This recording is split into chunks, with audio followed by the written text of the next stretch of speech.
Et aujourd'hui, j'aimerais un peu clarifier certaines choses. Comme je vous ai dit, il y a des choses qui ont commencé depuis le mois de juin et le Seigneur m'avait dit de me taire parce que ça allait finir tout seul. Et j'ai vu comment c'est fini tout seul. Mais il y a d'autres niveaux d'attaque. Dieu m'a dit là, tu vas parler. Soyez en paix. Dieu m'a donné la sagesse de parler maintenant. Soyez en paix, respirez.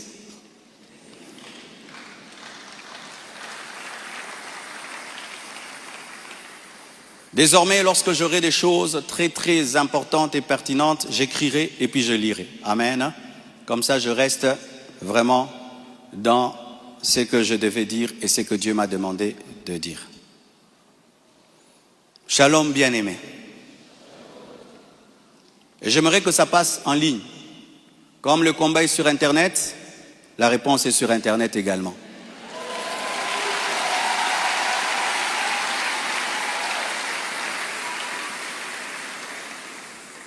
Je n'avais pas l'intention de m'exprimer publiquement à ce sujet, mais voyant le plan manifeste de l'ennemi, de s'aimer la division et de tenter de déstabiliser la communauté CREFEM, j'ai été conduit à sortir de mon silence. Et cela se fait aujourd'hui dans toutes les extensions compassion dans le monde. Les pasteurs vont parler en résumé ce que je suis en train de dire ici, car les fidèles ont besoin de réponses. S'il ne s'agissait que de moi, j'aurais gardé le silence, car de telles choses me sont souvent arrivées. Mais puisque l'honneur de l'Église et la paix de plusieurs sont en jeu, je dois parler, car il y a un temps pour se taire, un temps pour parler. Suite au décès de mon épouse Blanche, j'avais pris l'initiative de faire construire une maison pour ma belle-mère en mémoire de sa fille. Et c'était ça le plan, d'ailleurs. Je ne sais pas s'il y a les photos. C'était ça le plan de cette maison R+1. Par amour pour elle, par amour pour sa fille, en mémoire d'elle. Sur la parcelle, ma parcelle qui est à Bibois, 10 mètres sur 30 que j'allais lui donner. 10 mètres, 15 mètres sur 30, ou 10 mètres sur 30, j'ai oublié. Alors, lorsque j'ai décidé de le faire, le projet était déjà en cours avec son fils et un architecte, d'ailleurs celui qui est en train de nous construire ici. J'ai décidé d'en informer également la branche paternelle de la famille, pour des raisons de transparence. C'est alors que l'on m'a demandé de donner la même chose en espèces pour la famille paternelle. Ça veut dire l'argent que je vais dépenser pour construire cette maison pour la maman, que je donne aussi la même somme du côté du papa. J'ai expliqué que je ne pouvais donner que 250 000 $ pour l'ensemble des deux familles, considérant que je n'ai qu'une seule belle famille et qu'il leur revenait de se répartir cela entre eux.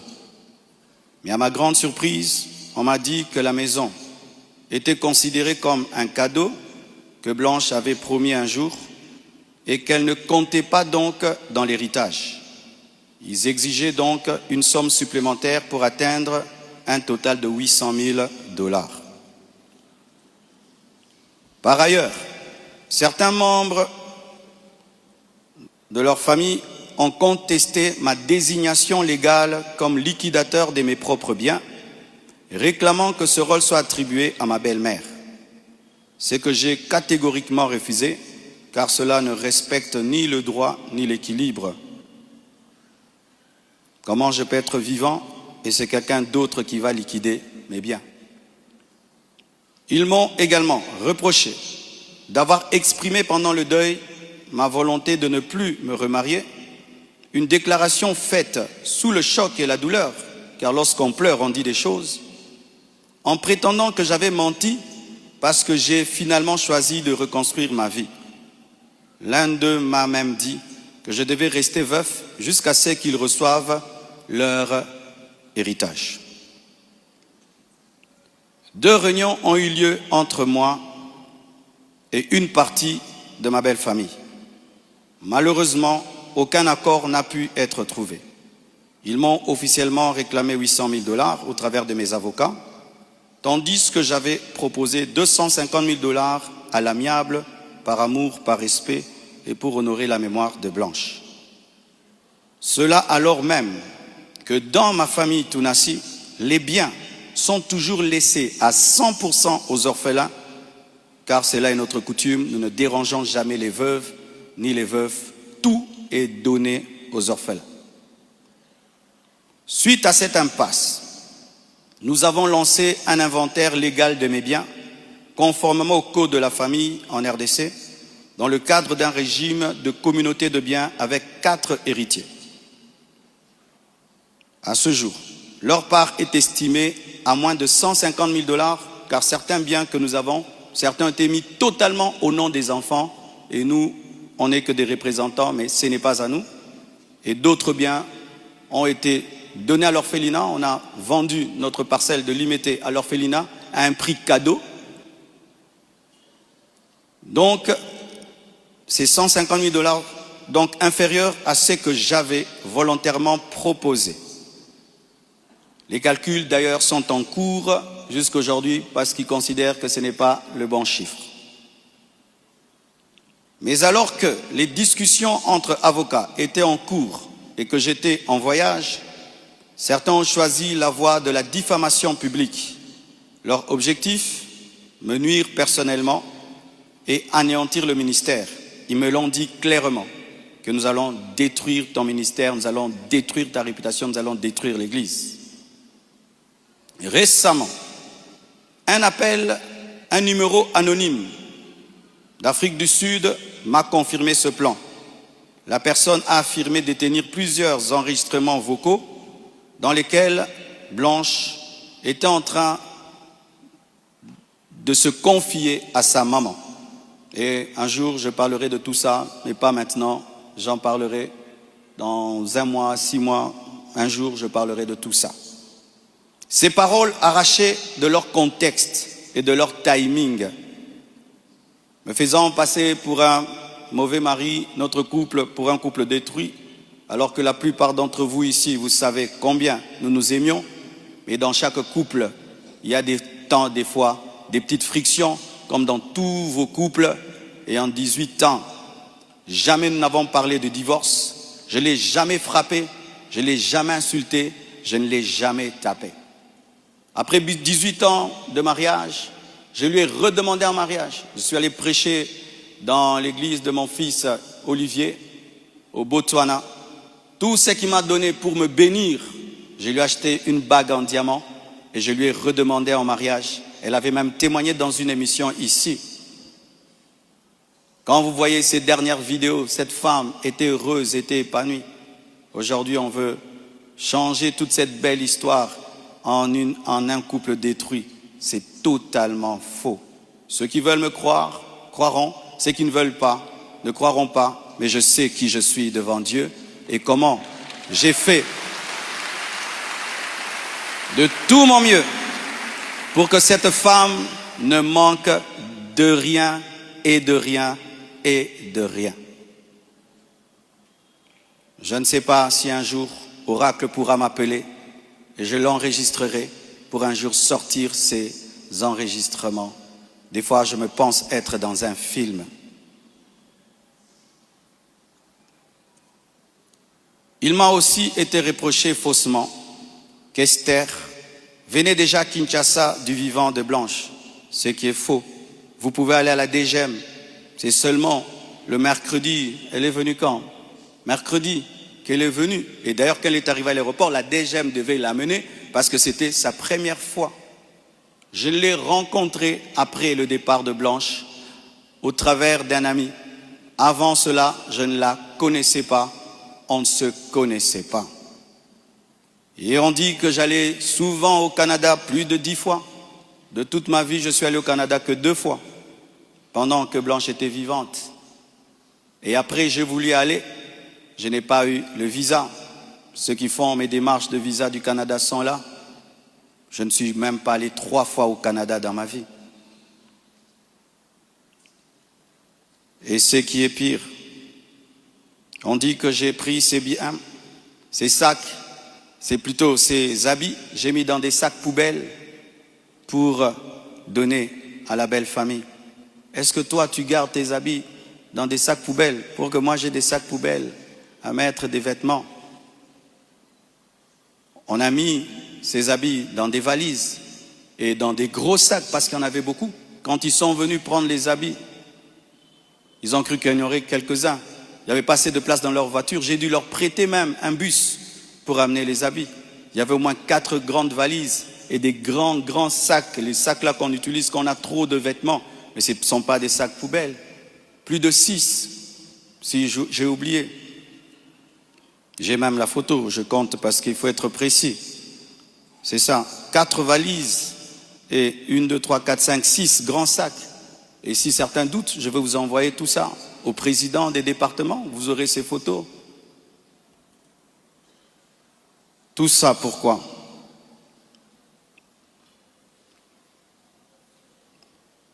Et ce qui est terrible, on m'accuse même de l'avoir tué, alors qu'elle est décédée d'une crise cardiaque à l'hôpital, suite à une opération. Et ils m'ont posé la question, elle est morte de quoi? Je leur ai dit, on l'a opérée, elle n'a pas supporté l'opération. Le même jour, quand je suis arrivé avec son corps, après encore, la famille paternelle me pose les mêmes questions devant 10 personnes, 15 personnes, j'ai expliqué. Ils savent de quoi elle est morte. Et aujourd'hui au Congo, si tu deviens grand, donc tu tues les gens. Quiconque meurt à côté de toi, c'est toi qui le tues. Le jour que Dieu t'élèvera, tu comprendras ça. Tu dois prier que tout le monde vive 90 ans. Si les gens commencent à mourir, c'est toi qui les tues. Comment peux-je tuer la mère de mes enfants? Priver Tabiri de sa maman? Comment? Même toi, qui viens de te convertir, tu ne peux pas faire une telle chose. Moi, serviteur de Dieu. Elle est partie en Turquie samedi. Je l'ai suivie dimanche. On s'est rencontrés même avec papa à l'aéroport. Elle était déjà partie. Elle me disait de venir parce que pour son opération, il fallait que le mari signe. Et je suis arrivé, j'ai signé. Même pour une césarienne, on signe. Elle est partie, elle n'est jamais plus revenue. Et comment son corps est venu vite? Frère, le problème souvent, c'est que les gens attribuent aux autres leur pauvreté. Lorsqu'il n'y a pas les moyens, quelqu'un peut mourir lundi pour que le corps vienne. On prend 2 semaines de cotisation. Mais quand Dieu t'a béni et tu as des relations, et même le médecin est touché par ce qui t'est arrivé, c'est ce médecin qui a tout fait. Je dis, je ne peux pas dormir dans votre pays, je ne peux pas rester, je ne peux pas supporter, je dois partir demain. Mes enfants ne peuvent pas rester en train de pleurer dans ce pays. Il a dit, qu'est-ce que tu veux que je fasse? J'ai dit, fais tout, que je rentre. Il a tout fait et on est venu. Et c'est la sorcellerie. Comment quelqu'un peut mourir tel jour? Du coup, vous prenez le corps, vous amenez, c'est trop vite. Donc vraiment, c'est terrible, terrible. Vraiment le niveau de raisonnement que les Congolais nous avons atteint, vraiment que les écoles recommencent, je ne sais pas, vraiment, c'est terrible. Des fois, je me dis, tous les derniers de la classe qu'on ne voyait plus, ils sont remplis maintenant, là-bas.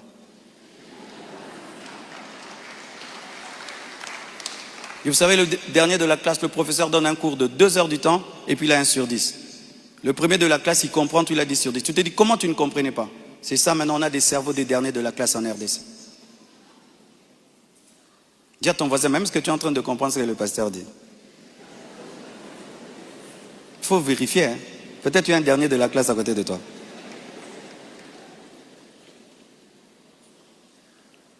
Tout cela n'est rien d'autre qu'un chantage, motivé par l'appât du gain, car cette personne me dira, donne-nous l'argent, nous avons des voices, sinon nous allons te détruire.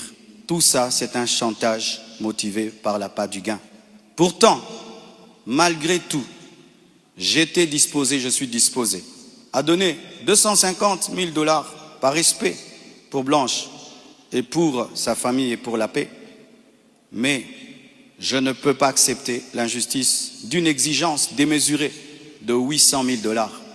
Comme je vous dis toujours, cette église n'appartient pas à mes enfants. J'ai investi 26 ans de ma vie dans cette église, mais rien n'est à mes enfants. Qu'est-ce que mes enfants auront? Les quelques biens que j'ai, c'est à eux. Ils ne viendront pas un jour vous déranger ici. Et donc je ne peux pas donner par peur ou par chantage ce qui est à eux. Ils diront, tu es quel genre de père? Et l'église, ce n'est pas nous. Et ce que tu as n'est pas à nous. Je ne le ferai pas.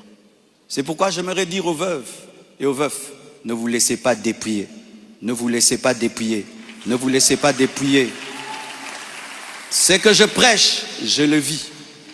Mon combat, c'est que je vis ma prédication, mon message. Mon combat, c'est le message de la sainteté qui dérange. Mon combat, c'est que une fois, j'ai vu l'esprit du léopard et il m'a dit, tu veux me combattre?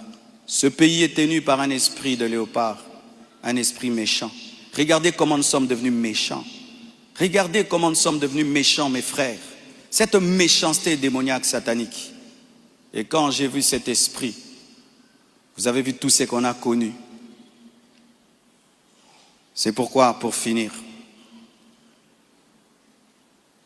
je vous prie, ne cédez pas à la haine. Au-delà des personnes visibles, il y a un combat spirituel. C'est une attaque de l'esprit de léopard que Dieu m'avait déjà révélé. Un esprit rusé et violent qui cherche à abattre les hommes de Dieu et à ravager les familles. Bénissez ceux qui vous persécutent. Priez pour ceux qui vous calomnient. Matthieu 5, verset 44. Ce n'est pas le moment de combattre dans la chair. Restons enracinés dans la vérité, dans l'amour et dans la prière. Pour ceux qui souhaitent des informations juridiques fiables, je vous invite à contacter mes avocats, le maître Béladé et le maître Abed, qui sont des fils de la maison. Et sachez que toute chose concourt au bien de ceux qui aiment Dieu. Romains 8, verset 28. Et je rends grâce à Dieu pour toutes mes épreuves et tous mes combats. Je suis l'un des hommes de Dieu aujourd'hui les plus persécutés dans ma génération. Quand je regarde mes amis, mes pères, des fois je me dis, Satan vous a oublié ou quoi? Mais je rends grâce. Ça fait de nous une église 4x4. Les gens sont étonnés. Comment cette église n'est pas morte? D'ailleurs, ça grandit. On vous insulte, vous allez à l'église. Vous allez mercredi, vous allez vendredi. Venez 25 matins, une église 4x4. Car ce qui ne te tue pas te rend fort. Et avec Dieu, nous ferons des exploits. Alléluia! Ce message est l'avant-dernier que je ferai à ce sujet. Après le suivant, dans des mois, pas 25 matins, je vous laisse tranquille, les mêmes équilibres, profondeur. Après, une seule chose après. Et puis, on n'en parlera plus. Ceux qui voudront croire, croiront. Mais sachez que moi et vous, nous devons continuer à bâtir comme Néhémie, une main à l'œuvre et l'autre sur l'épée. À bon entendeur, salut, que Dieu vous bénisse abondamment. Acclamons le Seigneur. Nous sommes debout. Nous allons bénir tous ceux qui veulent la destruction de cette église. Nous allons bénir tous ceux qui nous maudissent. Nous allons bénir tous ceux qui travaillent, que cette œuvre sèche. Nous allons les bénir et prier pour eux. Prions au nom de Jésus. Zamba bikama tikalo lana efumama zamba bikama nimonisa